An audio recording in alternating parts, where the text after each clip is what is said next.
You ever gone to a class and taken a test and you seriously have no clue as to what you're looking at on the page? You start looking around the room, everybody's writing except for you. I hate that feeling. And then the teacher says, okay, when you're done, you can turn in your test and leave. So you wait for like 5 minutes and then you turn in your test and the teacher gives you that look.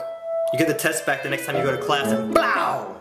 Big old fat F. Then you say, bump this, I'm studying. But if you're like me, you suffer from chronic procrastination and you wait till the night before to even open your book to study, and then you study like a boss, like you cram sesh in effects. You got that book open and you're studying for hours. You quiz yourself, you cover up the answer, and you read yourself the question. You start hyping yourself up like, what? I'm gonna kill this test. Take the test and blow, big old fat F. So I start doing what some of you guys have probably done at some point. I cheat. Yes, I check my emails and I see what some of you ladies are saying. Swoozie, tell us stories about the old you. I know exactly what you're trying to say. You're trying to say, Swoozie, tell us about when you was a bad boy, because I like the bad boys. I'm gonna give you that today. Here we go. I cheat. But I did it wrong at first. I did what I call now freestyle cheating, where you just kind of turn your head and you peek off of the person next to you's paper. But see, I learned you can't do it like that because there's too many random variables where people write their answers all tiny and small and you can't even read it. It used to frustrate the crap out of me. Like, how am I supposed to cheat off of you if your answer looks like Braille? People used to either write too tiny or they just wrote too sloppy. Because the sloppier your writing is, the longer I have to stare at your paper to figure out whatever your chicken scratch means. And it makes it pretty obvious that I'm trying to cheat. It would make me so mad. I would just want to take my pencil and throw it at them and then run over and rip up their test. How am I supposed to cheat off you when your handwriting looks like the alien hieroglyphics from Lost? Look, right there, you even drew a bird and the numbers from the hatch. So I tried to freestyle cheat and get my test back. And blow, big old fat F. I gave up. I was like, bump it. I'm gonna fail this dumb class. I don't care anymore.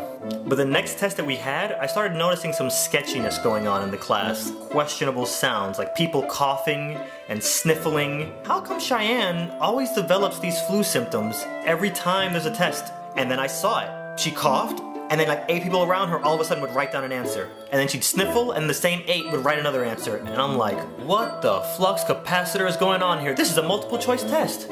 These people are cheating. I look over at the teacher, totally oblivious as to what's going on. I'm like, bump this. Everybody else is cheating. They didn't include me on this. Oh no, it's not going down like this. So I devised a plan. First thing I knew I needed, accomplices. So I got my friend Paul, and I got my friend Josh. I was gonna be the point man, Paul was gonna be the diversion, and Josh didn't do squat, he just got a free ride. So in history class, the day before we actually took the test, he would ask us some of the questions from the answer key. And I'd watch him real carefully. He'd go up to the podium, and he'd always take the answer key with him, and it was always multiple choice. And at the end of class, he would always leave the answer key up there.